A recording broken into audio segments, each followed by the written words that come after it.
यदा यदा हि धर्मस्य ग्लानिर्भवति भारत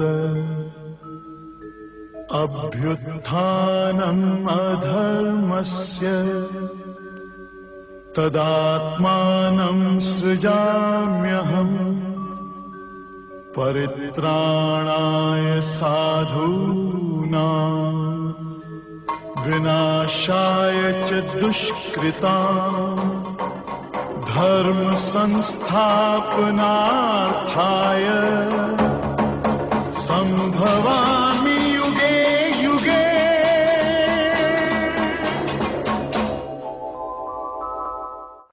बीच में इच्छा अहंकार नहीं डालो। धन कमाना या धन मिलना बड़ी बात नहीं, पर उसको संभालना मुश्किल है। अंतःकरण को साफ करो। कल यहाँ तक हुआ था, उसके आगे आज क्या बोल रहे हैं? अंदर से ज्ञान न भूलो, इसका उपाय है। क्या उपाय है?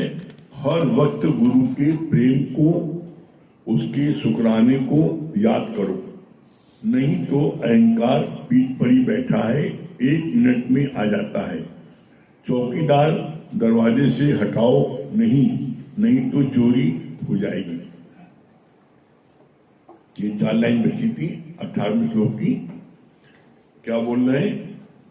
गुरु के ज्ञान को भुलाओ नहीं, और गुरु का ज्ञान याद रहे, उसका उपाय क्या बोला है? उसका उपाय बोला, हर वक्त गुरु के प्रेम को, उसके शुक्राने को याद करो। गुरु ने जब तुम शुरू में आए, उस समय गुरु ने तुमको कैसे कीचड़ से गंधमूत्र से तुमको साफ किया, प्रेम किया, दुलार किया, खूब तुम्हारे को प्रोत्साहन दिया, वो याद करो। तो तुम्हारे अंदर में क्या है? गुरु के प्रेम में तुम डूबे रहोगे और तब ज्ञान तुमको याद रहेगा। इसके लिए बहुत सावधानी बरतनी। क्या बोला? नहीं तो तुम्हारे पीठ पर ही अहंकार बैठा है। जहां तुम जरा सा भी गुरु के शुक्राने को भूले, उसके उपकार को भूले, तो अहंकार पीठ पर बैठा तुरंत छलांग मार के आ जाएगा। हम भी तो कुछ हैं, ऐसे दोनों ज्ञान आ गया है। अगर हमने अपनी बुद्धि में लगाई, उससे ज्ञान थोड़ी मिलता। तो ये पीठ बैठा है, तुरंत आ जाएगा। तो इसलिए हर पल गुरु के शुक्राने में डूबे रहोगे, और जो भी मुझको आज ज्ञान प्राप्त हुआ, गुरु के पास हुआ है। इसका उपाय क्या बोला आगे? बोला, जैसे तुम चौकीदार को घर से हटाते हो, गेट पर से चोरी हो जाती है, और चौकीदार गेट पर होगा तो चोरी कभी नहीं होगी। तो इसी तरीके से चौकीदार को अपने बैठाए रहो कि हमें कुछ नहीं आता, जो कुछ भी हमको आज प्राप्त हुआ है, गुरु की कृपा से हुआ है, तो कभी भी मन में अहंकार नाम की चीज नहीं आने पाएगी। आज क्या बोल रहे हैं भगवान? 18वें पहले प्रकरण का 19वां और 20वां श्लोक क्या बता रहे भगवान? जैसे निश्चय करके दर्पण के मध्य में स्थित हुए प्रतिबिंब में वो शरीर भासता है, वैसे ही इस शरीर में भीतर और बाहर से परमेश्वर भासता है। प्रश्न, अत्याचार सहना पाप है या ज्ञानी सहनशील होता है? यहाँ क्वेश्चन कर रहे हैं, अत्याचार सहना पाप है या ज्ञानी सहनशील होता है? तो यहाँ पर ज्ञानी जो है वो क्या है? वो अत्याचार समझते नहीं ना। अत्याचार किसको कहते हैं? अत्याचार, तुम्हारा कोई जुल्म हो रहा है, तो हम जब है ही शरीर में, तो जुल्म कहाँ हो रहा है? आत्मा में कोई जुल्म हो सकता है? देह में जुल्म हो सकता है? ज्ञानी अपनी को देह मानती नहीं ना, तो इसलिए उसको किसी प्रकार का कोई अत्याचार, उसको फीलिंग नहीं होता। वो जानता है जो कुछ भी हो रहा है, ये हमारे शरीर के कर्मों के कारण उसको मिल रहा है। वो अपने को शरीर मानते ही नहीं ना। अत्याचार वो सहता है जो अपने को शरीर मानता है। हमारे साथ बड़ा अत्याचार कर रहा है मेरा देवर, मेरा भाई, मेरा पति, मेरा पड़ोसी। तो जब तुम शरीर में होगे, शरीर में आओगे, तो तुम्हें सारे अत्याचार तुम्हें होंगे। इसीलिए भगवान ने बहुत अच्छी वर्डिंग बोली है। क्या वर्डिंग बोली है? परमात्मा को भी ताकत नहीं है तुम्हें दुखी कर सके। ये वर्डिंग है, परमात्मा को ताकत नहीं तुम्हें दुखी कर सके। कौन? किसको नहीं कर सकता? तुम्हारा ख्याल अगर तुम्हें दुखी न करे। कोई भी बात आती है तो तुम्हारा ख्याल तुम्हें दुखी करता है, परमात्मा को ताकत नहीं ना। अब ख्याल दुखी क्या करता है? देख लो, जो चीज तुम्हें पसंद नहीं है, तुम्हारे अनुकूल नहीं है, तुम्हें दुखी कर रही है। ये बात कौन सोचता है? ये बात वो सोचता है जो ये जानता है कि भौतिक जगत में ये चीज मुझको पसंद है, ऐसा होना है। तो तुम भौतिक जगत में आते क्यों हो? तुम अपने गॉडहुड में क्यों नहीं रहते? गॉडहुड में न होने के कारण तुम्हें भौतिक जगत के सारे दुख सुख लगेंगे। अब जब तुम परमात्मा के शुक्राने में डूबे रहोगे, गुरु के शुक्राने में डूबे रहोगे, तो फिर क्या तुम्हें कुछ याद रहेगा? और जितना जितना आप अपने देह से उपराम होते जाओगे, उपराम कब होगे? उपराम सिर्फ एक ही बात सोच सकते हो, सिर्फ एक बात से। जब इस बात का प्रातः काल उठ करके आप अपनी जैसी नींद खुले तो बोलो मन में, मैं ब्रह्म हूं, मैं ब्रह्म हूं, मैं ब्रह्म हूं, मैं ब्रह्म हूं। ये सबसे बड़ा जाप है। और मैं जीव जीव सबसे बड़ा पाप है। एक्चुअल में तुम ब्रह्म तो ही हो। तुमने अपने को जीव मान लिया है। जीव हो नहीं, जीव तुमने मान लिया है। इसका प्रमाण दिया गुरु जी ने। आप संधि विच्छेद करो। ईश्वर अंश, जीव अविनाशी।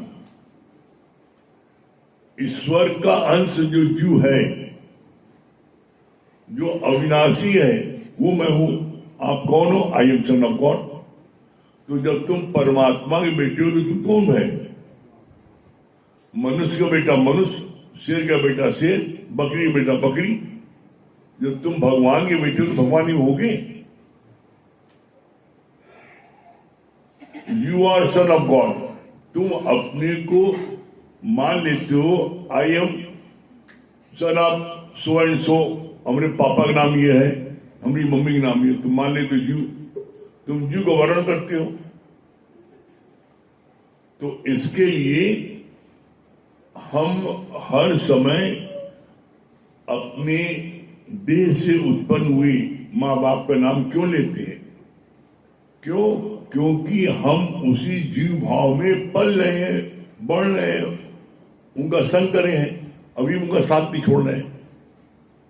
आप अपने चेक कर लो, आप कितना समय देहाध्यासियों के साथ देते हो और कितना समय तुम सत्संग में देते हो, गुरु साथ देते हो। अभी भी तुम्हारा 22 घंटा देहाध्यासियों के साथ है। गुरु के साथ सत्संग कितना है? और गुरु जी ने क्या बोला है? As the company so the colour. जैसा संग करोगे वैसा रंगा जाएगा। आपका रूप कौन सा है? आपका रूप सिंपल व्हाइट, एकदम स्वीट, एकदम साफ शुद्ध, जैसे जल होता हुआ है। अब इस जल में तुम जो रंग मिला दो, उस रंग का जल हो जाएगा। आप इसमें काला मिला दो, काला हो जाएगा। लाल मिला तो लाल हो जाएगा। तो जिसका संग करो वही रंग मिलेगा। और जब तुम कालिक वालों को सब संग करोगे, माया वालों को संग करोगे, जो दिन रात वही खाना पीना भोगना, जिनका यही काम है, कोई दूसरा काम नहीं, सिर्फ उनका ये बड़ा तीर मारते मैंने खाया पिया और भोगा।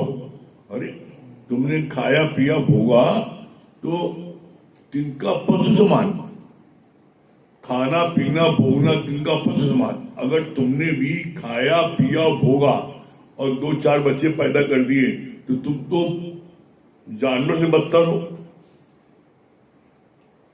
क्यों बदतर हो? क्योंकि जानवर को विवेक नहीं मिला है, इसलिए वो खाना पीना भोगना कर रहा है। तुम्हें परमात्मा ने एकमात्र मनुष्य को विवेक दिया है। विवेक 84 लाख योनियों में मनुष्य योनि में एकमात्र विवेक मिलता है। विवेक मतलब क्या होता है? तुम्हें अच्छे बुरे की पहचान। जानवर को अच्छे बुरे की पहचान नहीं है। जानवर भी उसके 5 विकार है, काम क्रोध लोभ सब उसके अंदर है, विवेक नहीं है। अगर आप जो है देखिए, आप उसको आप डंडा मारे वो भी भो करेगा, ऐसे थोड़ी छोड़ देगा, काटेगा भी, वो भी गुस्सा करता है, वो भी क्रोध करता है, ऐसा नहीं है, सब कुछ है। तो ऐसे में आप ये देखो कि आप अपने को क्या फील कर रहे हो।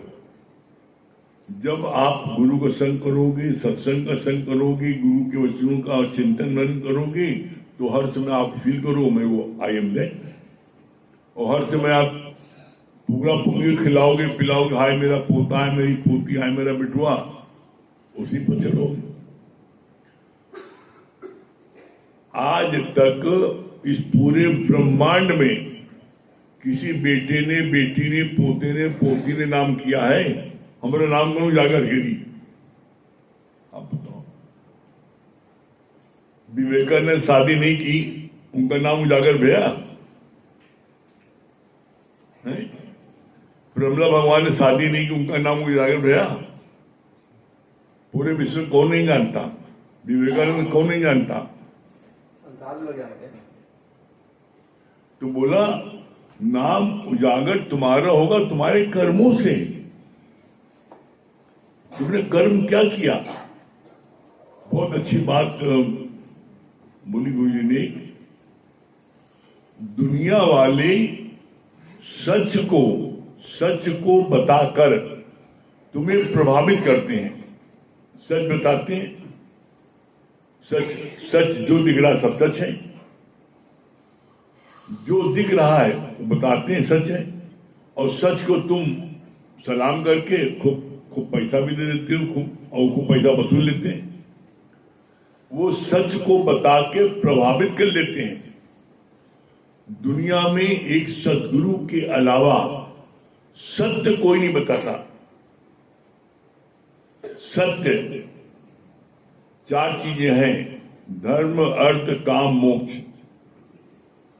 इसमें धर्म और मोक्ष की बात दुनिया में कोई नहीं करता, कोई गुरु नहीं करता, कोई व्यक्ति नहीं करता।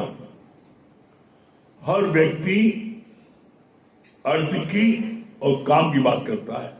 अर्थ माने कोई आपका रिश्तेदार, कोई दोस्त, कोई पड़ोसी, कोई परिचित आएगा आपके पास, कौन सी बात करेगा? क्या करते हो?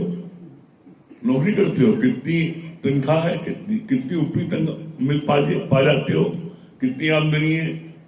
बिटवा कितना कमाता है? बेटी कितनी कमाती? पूरा इनकम टैक्स की पूरा ब्यौरा ले लेंगे, कितनी आमदनी तुम्हारी है।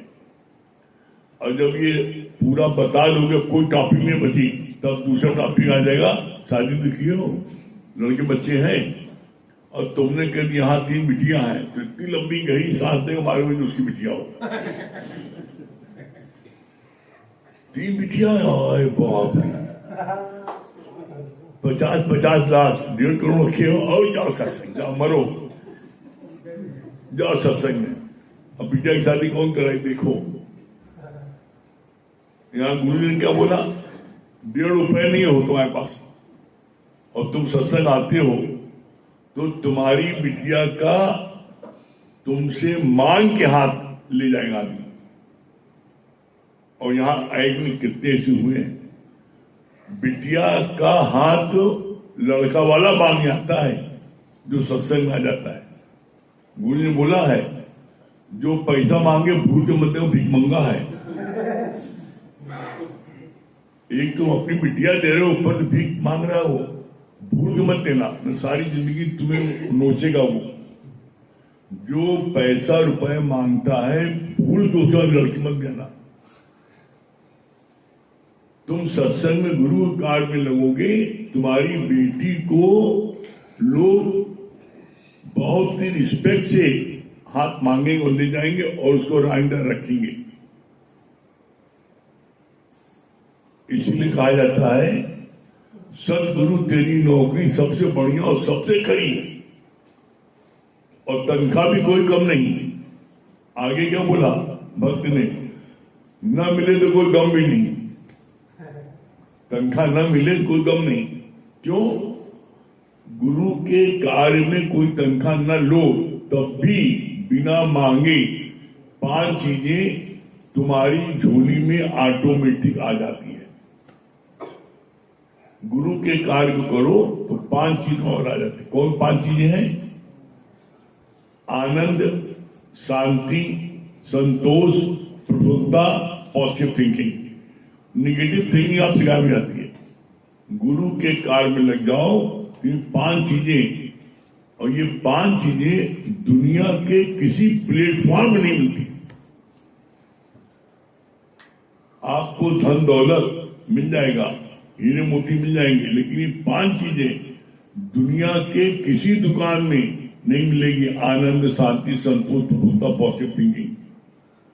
आप किसी भी ऑर्नामेंट के पास चले जाओ, हीरे मोती बेचता उसमें चले जाओ और उससे कहो भैया हमसे जो है, हमसे आप 50 लाख ले लो, हमें आनंद दे दो। तो वो कैसे ऊपर नीचे तक देखता है, क्या पागल होगा? यहाँ सोना चांदी लेना, बताओ आनंद लेना जाओगे साधु संत के पास जाओ, तो तुमसे यही बोलेगा। तो ऐसे में तुम ये देखो कि तुम्हें आनंद, शांति, संतोष, प्रफुल्लता ये तुम्हें दुनिया के किसी प्लेटफॉर्म नहीं मिलती, जो यहां मिलती है बिना मांगे मिलती है। तो इसलिए ये आनंद, शांति, संतोष, प्रफुल्लता, पॉजिटिव थिंकिंग ये जो मिलती है बिना कुछ कहे, बस तुम गुरु के कार्य को करते चलो बिना किसी डिमांड के, और देखो तो मिलता ही मिलता है। हम आप लोग पूछते, जितने लोग भी सत्संग करने जाते हो आप लोग, आप ईमानदारी से बताना कि आपको ये 5 चीजें मिलती नहीं मिलती है? जितने जाते हैं देखोगे मिलती है। तो इसलिए अभी और स्पेशल रतन और स्पेशल रतनिया बनेंगी, तो वो लोग भी जाएं और जा करके सत्संग करें, गुरु ज्ञान को बांटें। क्योंकि भगवान कृष्ण ने इस पर शब्दों में कहा है, दुनिया में सबसे बड़ा दान मेरे मत से, भगवान बोला अपने मत से, मेरे मत से ये ब्रह्म ज्ञान का दान है, इससे बड़ा दान कोई नहीं ना। तो इस गुरु के ज्ञान को घर घर पहुंचाओ। घर घर आग लगी है, कोई घर ऐसा नहीं बचा जहां आग न हो। एकमात्र इस ब्रह्म ज्ञान से उनके ठंडक मिल पाएगी, बाकी कोई दूसरा उपाय नहीं है।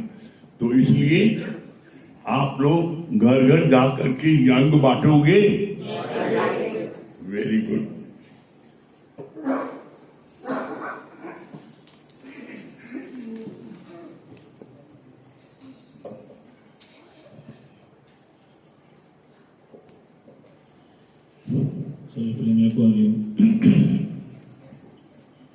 देखिए, जैसे भी बात चली शांति, संतोष, प्रफुल्लता, पॉजिटिव थिंकिंग की, तो आप कभी भी इसको आजमा लेना। जो लोग भी सत्संग से जुड़े हैं और सच्चाई के साथ इस कार्य में जुड़े, उन्हीं को पूर्ण शांति, पूर्ण संतोष, पूर्ण आनंद और हर पल पॉजिटिव थिंकिंग का आभास होता है। प्योरिटी के साथ श्योरिटी है। जैसे गुरुजी ने बहुत अच्छा बोला, कहा देखो जैसे दीपक जलता है तो कभी वॉच करना, अगर तेल में पानी मिला होता है तो दीपक फड़फड़ाता रहता है, उसकी लौ जो है वो कंटिन्यूअस एक लौ में नहीं होती, चिड़चिड़ाती रहती, फड़फड़ाती रहती। क्यों? क्योंकि उसमें पानी मिक्स है। इसी प्रकार जब तुम्हारे अंदर भी ज्ञान के अलावा माया मिक्स है, या तुमने उसको मैनिपुलेट करके अपने स्वार्थ सिद्धि के लिए दिया, तो ध्यान रखना जैसे लौ फड़फड़ाती है वैसे तुम भी फड़फड़ाओगे। समय आने पे घबराओगे, भयभीत हो जाओगे। क्यों? क्योंकि अंदर पूरी प्योरिटी नहीं। और जो दीपक पूरे तेल से जलता है, कभी वॉच करना, उसमें कोई भी हलचल नहीं होती है, उसकी लौ सदी होती है। इसी प्रकार जब तुम मनमना भाव से गुरु के इस कार्य को करने में तत्पर रहोगे और पूरी एकाग्रता के साथ गुरु की वाणी का मनन करोगे और गुरु का संग करोगे, तो वो स्थिति जीवन में तुम्हारी भी बन जाएगी। लेकिन कुछ लोग कैसे होते हैं?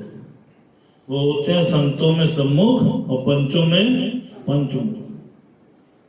यहां बैठे तो ज्ञान के भंडार, बाहर गए तो माया की जय जयकार। ऐसे दूर नहीं है। और जो लोग ऐसा करते हैं, जिनकी कथनी और करनी में फर्क होता है, तो ये भी ध्यान रखना कि उनके साथ जीवन में क्या क्या होता है। जैसे बहुत अच्छा गुरुजी ने बोला, कहा एक पंडित जी पाठशाला में पढ़ाते थे और सभी बच्चों को रोज पाठ पढ़ाया करते थे। एक दिन पंडित जी ने बोला कि बेटा, अगर तुम में से किसी को भी रास्ते में कोई सामान किसी का भी पड़ा हुआ मिल जाए तो उसको उठाना मत। कहा अच्छा गुरुजी। कहा फिर अगर गुरुजी कोई नहीं है तो क्या करेंगे? कहा ठीक है, अगर ऐसी स्थिति आती है तो तुम क्या करना, वहां पर 3 बार जोर जोर से बोलना, जिस किसी का हो आके ले जाए, जिस किसी का हो आके ले जाए। ऐसा 3 बार बोलना, और तब भी कोई ना आए तो तुम वो सामान उठा लो। कहा ठीक है गुरु। अब हर क्लास में कुछ मस्खरे भी होते। उनकी पाठशाला में भी एक बच्चा बड़ा मस्खरा था। उसको मस्खरापन सूझा और उसने सोचा कि चलो पंडित जी की परीक्षा लेता हूं, ये कहते भी हैं कि करते भी हैं। उसने क्या किया, वो वहां से निकला और मार्केट गया और जाकर उसने मट्टी की छोटी छोटी सी गोलियां बना डाली। 10-12 गोलियां उसकी मट्टी की बना ली और बनाने के बाद उन गोलियों को सुनहरे रंग के कलर से रंग दिया, मानो वो अशर्फियां लगने लगी। अब उन गोलियों को लेकर वो उस मार्ग पे गया जिस मार्ग से पंडित जी पाठशाला आया करते, और उन गोलियों को उसने सड़क पर बिखेर दिया और कोने में जा चुका। उसके मन में भाव था कि पंडित जी को देखूं करते क्या। अब जब पंडित जी आए और उन्होंने दूर से उनको अशर्फियां महसूस हुई, जैसे ही वहां पहुंचे और उठाने ही वाले थे कि उनको अपने द्वारा बोला गया कथन याद आ गया कि मैंने बच्चों से बोला था कि जोर जोर से 3 बार बोलना। अब उन्होंने क्या किया, वो अशर्फियों के पास बैठे और जोर जोर तो छोड़ो, मन ही मन जिसकी उठा दे जिसकी उठा दे करके कि कोई सुन ना दे। 3 बार बोल दिया। अब बोलने के बाद झट से सारी अशरफियों को उठा के अपने टेटुए में दबा दिया और दबा के पाठशाला की ओर बढ़ गया। अब वो तो मस्खरा था, वो उनसे पहले जाके पाठशाला में बैठ गया। अब पंडित जी आए तो लड़के ने पूछा, कहा गुरुजी मेरा एक प्रश्न है। कहा हाँ हाँ बेटा बोलो बोलो। कहा गुरुजी कल आपने बताया था कि रास्ते में अगर कुछ पड़ा हुआ मिल जाए तो कम से कम जोर जोर 3 बार बोलना और तभी उठाना।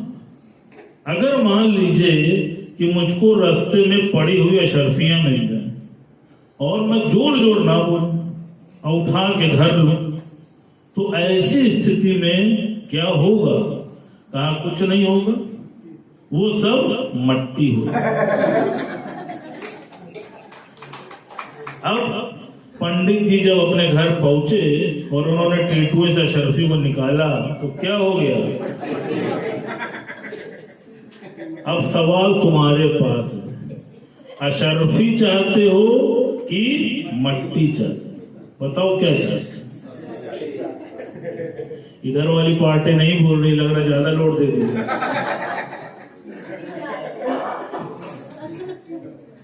सोचो, सब कुछ तुम्हारे हाथ में है, तुम्हारे हाथ में है जीवन बनाना। हीरे कौड़ी के लिए इसको मत दो। बार बार गुरु तुमको आगाह करता है और बोलता है कि तुम बहुत भाग्यशाली हो कि आज इस मट्टी की काया में परमात्मा ने दीप प्रज्वलित कर दिया। नहीं तो इस मट्टी को कौन पूछता था? बताओ मेरी जिंदगी में क्या था तेरे मिलन से पहले, और मैं बुझा हुआ दिया था तेरे मिलन से पहले। मेरी क्या से क्या थी हस्ती तेरे मिलन से पहले। सोच के देखो, आज इस मट्टी की भी पूजा हो रही है, आज इस मट्टी को भी माला पहनाया जा रहा है, पूजा जा रहा है। आज तुमसे ही लोग कहते हैं कि मेरे घर आ जाना, मेरा घर में पैर फेर जाओ। सोचो, और पहले क्या कहते थे? तुम सबसे ज्यादा शैतान हो, यहां मत। अब सोचो, तो बहुत भाग्यशाली हो, सिर्फ इतनी सी प्योरिटी रखना कि अपने दीप को हमेशा प्रज्वलित किए रखना। और वो होगा, लेकिन कब होगा? जब तुम मनमना भाव से गुरु की वाणी को सुनोगे और जीवन में उसको धारण करोगे और कर लोगे। क्यों? क्योंकि तुमको पूर्ण गुरु मिला है, तुमको वो वाला गुरु नहीं मिला है जिसने बोला कुछ और करा कुछ। तुमको ऐसा गुरु मिला है कि जिसने जीवन में पहले किया है फिर तुमको दिया है। अंतर है, किसी ने पढ़ा है और सिर्फ बताया है, लेकिन यहाँ गुरु ने पहले जीवन को बनाया है फिर जाके तुमको समझा। तो तुम सब और हम सब बहुत भाग्यशाली हैं कि हमको जीवन में सच्चे गुरु का सानिध्य प्राप्त हुआ है। भाग्यशाली है ना? हाँ, बराबर तो हो रहा है।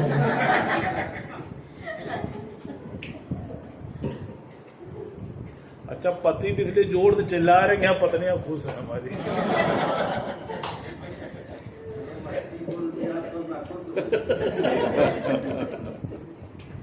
सभी प्रेमी को हरिओम, राम राम। क्यों घबराऊं मैं, मेरा तो गुरु सिखाता है। क्यों घबराऊं मैं, मेरा तो गुरु सिखाता है। मेरी ये जीवन गाड़ी, मेरी ये जीवन गाड़ी गुरु चलाता है। क्यों घबराऊं मैं, मेरा तो गुरु सिखाता है। क्यों घबराऊं मैं, मेरा तो गुरु सिखाता है। जब जब मुझको पड़ती है दरकार, गुरु हमेशा रहता है।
सिखाता है।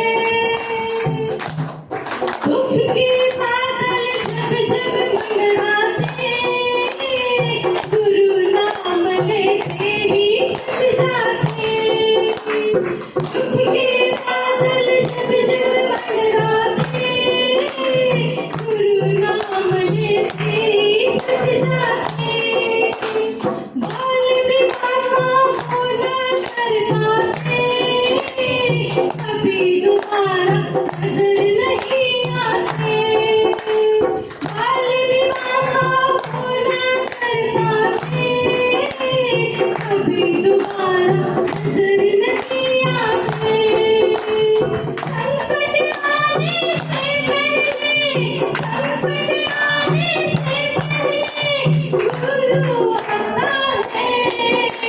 क्यों घबराओगे, मेरा तो गुरु सिखाता है। क्यों घबराओगे,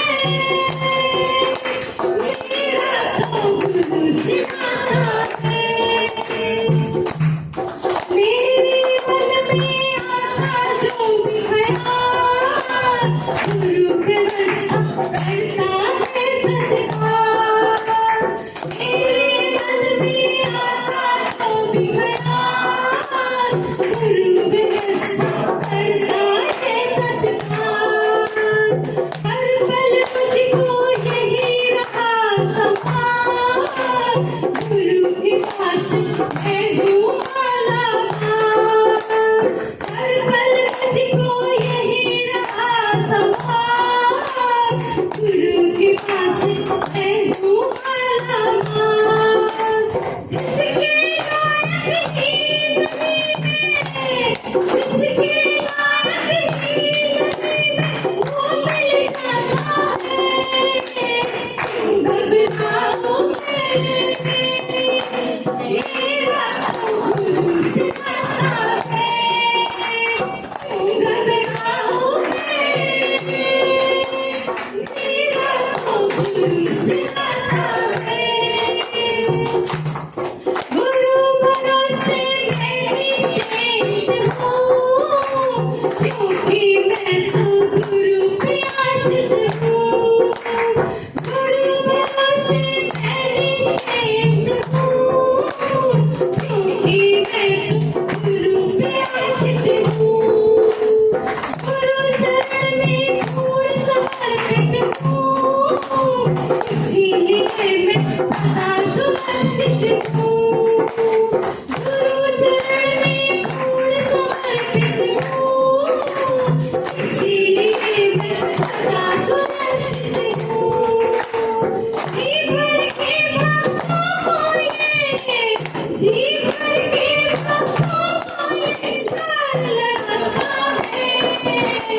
क्यों घबराओगे, मेरा तो गुरु सिखाता है। क्यों घबराओगे, मेरा तो गुरु सिखाता है। मेरे जीवन गाड़ी, मेरे जीवन गाड़ी गुरु चलाता है। क्यों घबराओगे, मेरा तो गुरु सिखाता है। क्यों घबराओगे, मेरा तो गुरु सिखाता है। क्यों घबराओगे, मेरा तो गुरु सिखाता है। क्या बता रही पूनम जी? हरि ओम गुरु जी। गुरु के ज्ञान को धारण किए रहेंगे तो हमारी आत्मिक स्थिति बनी रहेगी। जैसे आपने कहा ना कि गुरु कितना मेहनत करता है हमारे साथ, हम लोग कैसे कीचड़ में, कैसे गंद में, मैल में कैसे रहते हैं, गुरु कितनी सफाई करता है। तो आज गुरु की मेहनत हम लोग समझे कि कितनी गुरु हमारे से मेहनत करे, हम भी उतना ही मेहनत करें, तभी हम आगे बढ़ पाएंगे। बात बहुत अच्छी लगी भैया, एक बात अच्छी लगी कि जब हम वायु स्थान पर जब दीपक रखते हैं तब उसकी लौ स्थिर चलती है, न इधर उधर भागती रहती है। अगर शरीर में कोई कष्ट भी रहता है तो भाजता ही नहीं है, ऐसा क्यों है गुरु जी? कहता है कि क्या दे दिया गुरु जी ने, आज क्या दे दिया है। कंपनी वाला हो रहा है। गुरु का कार्य करता है, उसको आनंद शांति प्रफुल्लता मिलती है। और भैया जी ने जैसे बोला है कि अगर दिया जलाएंगे उसमें पानी रहेगा तो वो फड़फड़ाएगा, अगर ज्ञान हमारे अंदर रहेगा, माया में नहीं रहेंगे तो ज्ञान हमारा मिक्स में फड़फड़ाएगा। बोलो जी, बहुत अच्छी बात लगी। जैसे भैया ने कहा ना कि पंचों में पंचमुख और संतों में सतमुख, तो हम धोखा किसको दे रहे हैं? अपने आप को ही दे रहे हैं, किसी और को धोखा थोड़ी नहीं दे रहे हैं। ये बात बहुत अच्छी है। अगर हम गीता ज्ञान मन मना भाव से सुनेंगे और चिंतन करेंगे तो माया में नहीं भटकेंगे। जीव भाव में आते हैं। तो आपने कहा कि तुम जीव भाव में आते हैं क्या हो, जब भगवान ब्रह्म भाव रख रहा है तो जीव भाव में क्या होता है? जीव भाव में आती है। तो ये तभी होगा जब हमेशा अपने सदगुरु भाइयों के साथ रहेंगे, इसी से सब करेंगे, तभी हमारी स्थिति बनी रहेगी। हम वहाँ जाएंगे तो फिर गिरेंगे। दुनिया वाले जो है हमको सच बता के प्रभावित करते हैं। केवल आप एक सदगुरु ऐसे हैं कि हम लोगों को सत्य मार्ग बताकर सत्य मार्ग पे लेकर गए। तेल में अगर पानी रहता है तो फड़फड़ाता है, उसी तरीके से ज्ञान माया अगर दोनों रहेगा तो हम लोग विचलित हो जाएंगे। बड़ी खास बात को गुप्त पता लगी। क्या कहूँ कौन सी दौलत है गुरु, क्या कहूँ कौन सी दौलत है गुरु, मेरा जीवन मेरी दुनिया मेरी जन्नत है गुरु, क्या कहूँ कौन सी दौलत है गुरु, मेरा जीवन मेरी दुनिया मेरी जन्नत है गुरु, बनाया इसी ने है जीवन सारा, बनाया इसी ने है जीवन सारा, अंग अंग में उनका ही साया, अंग अंग में उनका ही साया।